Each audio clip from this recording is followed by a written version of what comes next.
Man, Jungkook really did the damn thing today. Hope on the stage, the final tour, day one, and I feel invigorated. I cannot begin to tell you how much I feel like the timeline has shifted. There has been so much this week that has been bogging me down. And this completely altered everything in my brain. The brain chemistry altering. I am so happy to be talking to you about Festa today in this podcast. Let's go.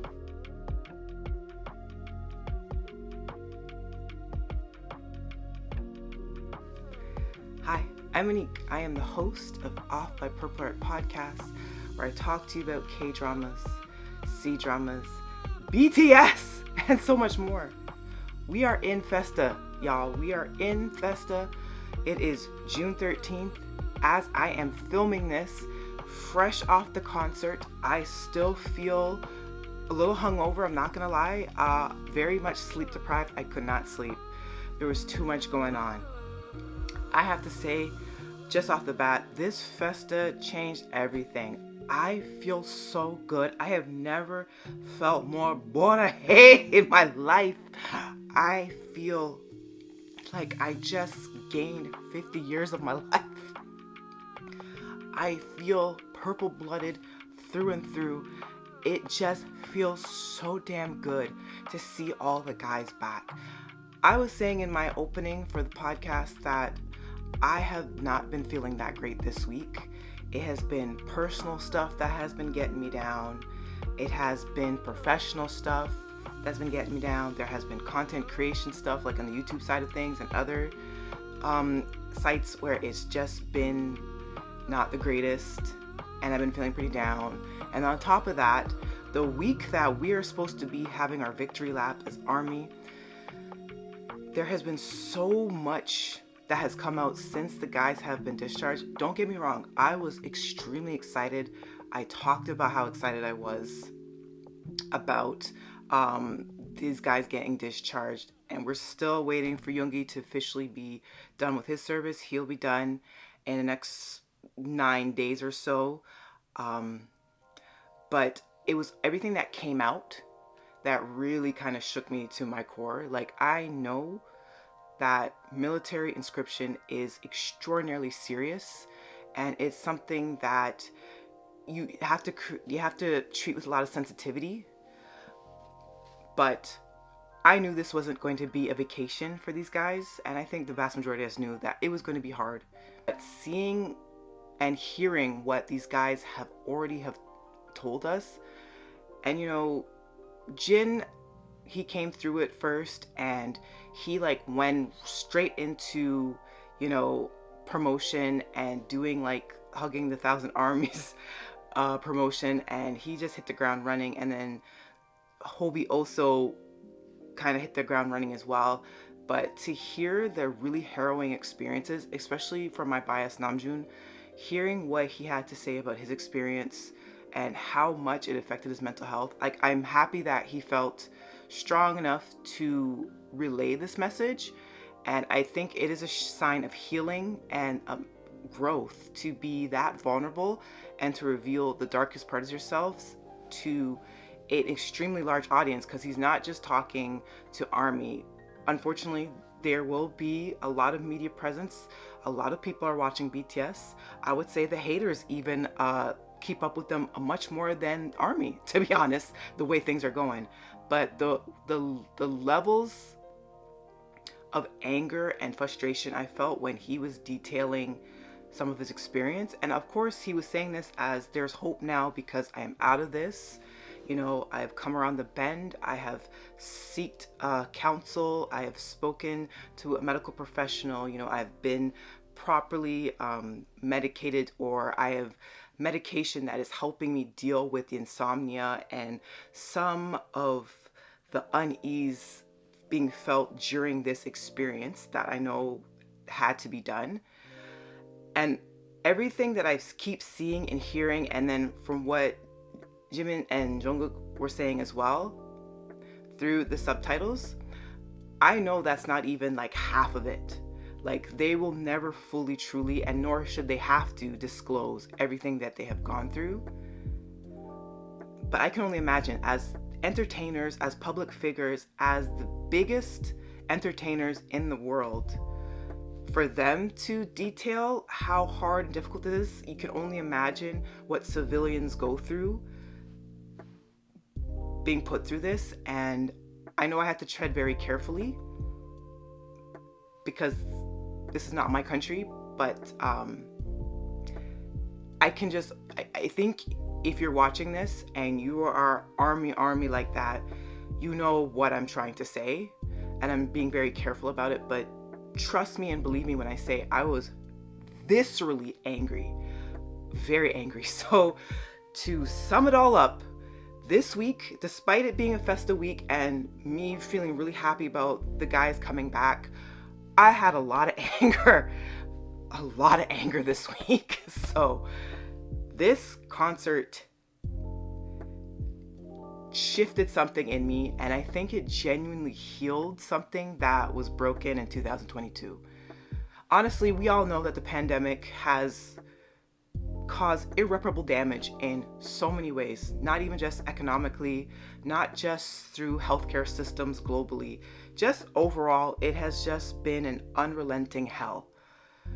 So it has not been great since 2020. Let's just be for real. And BTS themselves have been a conduit of joy and a conduit of power and escapism, and just a uniting force to help people deal with, life be lifing, right? But 2022, and specifically around the Festa of 2022, is still a really dark time. I know there are a lot of armies that say, hey, you should watch this and truly get their perspective.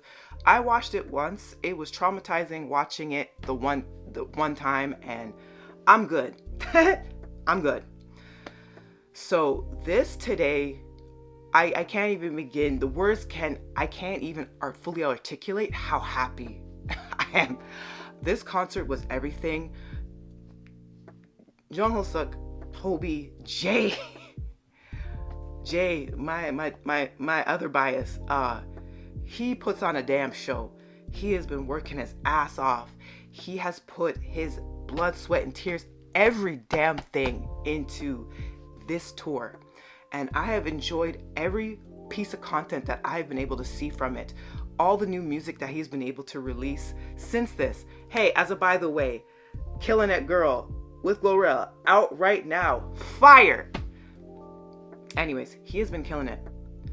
And honest to God, today I felt like he was on another level. I genuinely am scared for day 2. If this is the energy that he was bringing day 1, I'm scared. This concert, I truly think is one of my most favorite experiences that I can think of so far this year. It is probably one of my favorite Festas, period. And knowing that all 7 guys were there, all the incredible show-stopping performances, getting to see Jungkook live, I'm gonna get emotional.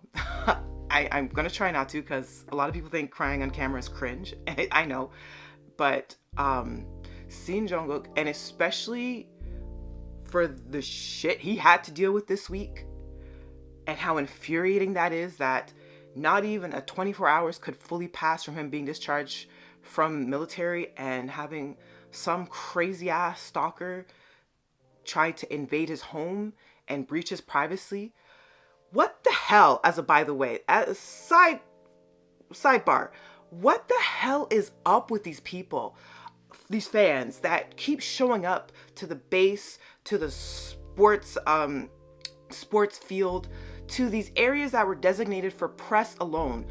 We were waiting for 2 years to see these guys, and you dumbasses had to show up and start screaming and hooting and hollering and being disruptive, that they couldn't even clearly, coherently give out their thoughts the first moments that they get a taste of freedom. And then on top of that, one of you crazy asses had to fly from China to Korea to those stalk these people. Why do you do these things?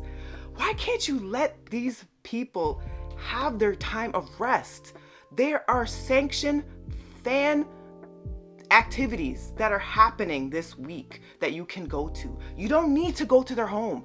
Trust me, what are you showing up there with a suitcase for? He ain't gonna bring you in and give you fucking tea and cookies. Why are you there? Anyway, okay, I'm gonna calm down. Sorry. I'm so sorry. Oh, my regular podcast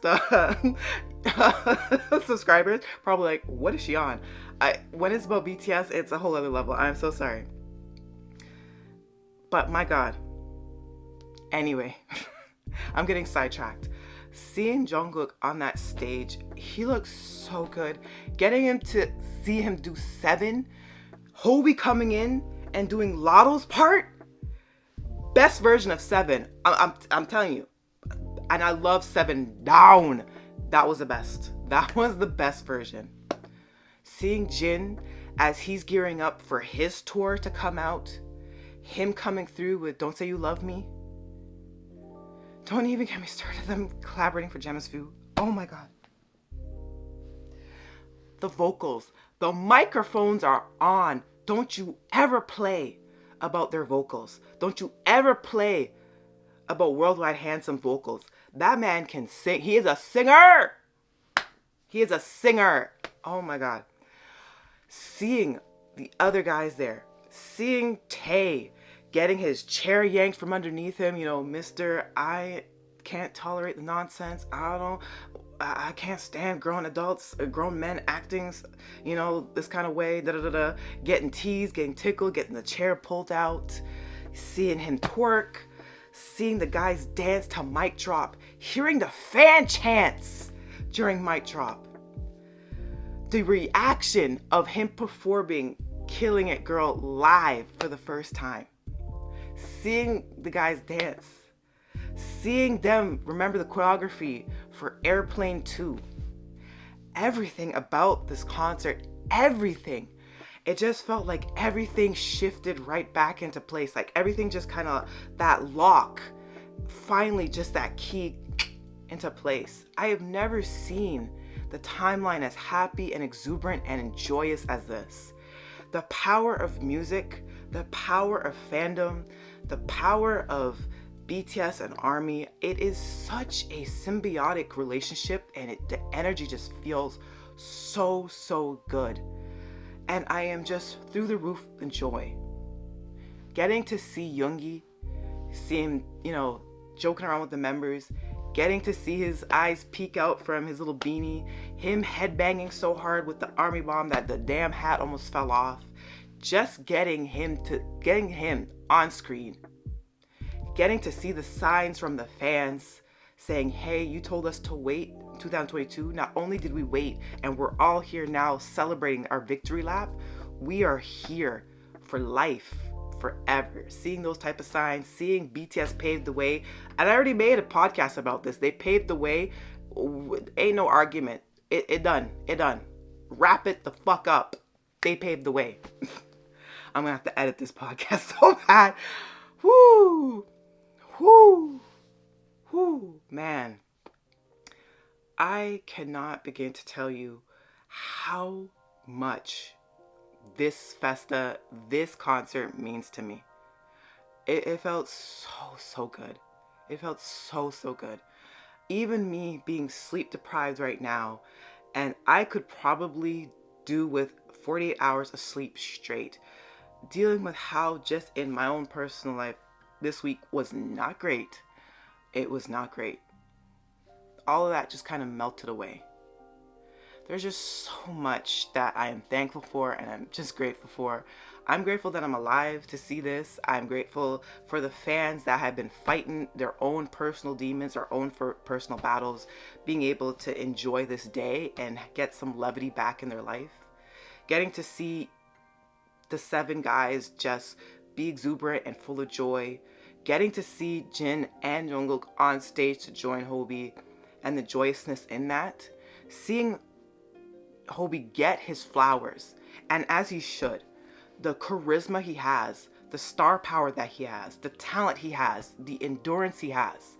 The fact that every single tour stop he has been a showstopper.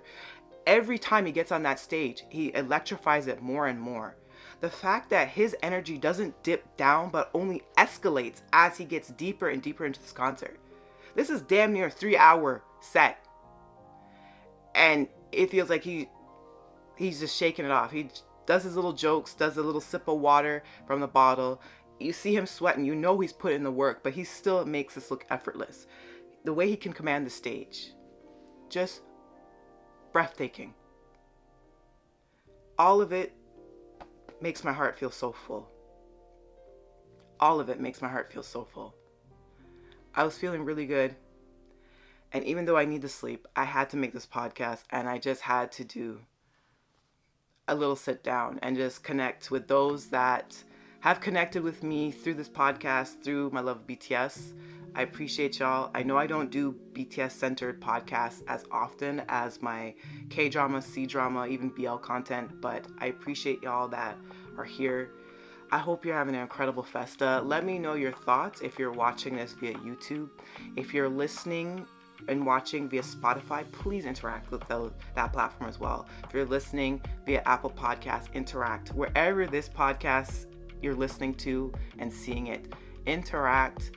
Let's celebrate together. I'm feeling good. I'm feeling so good.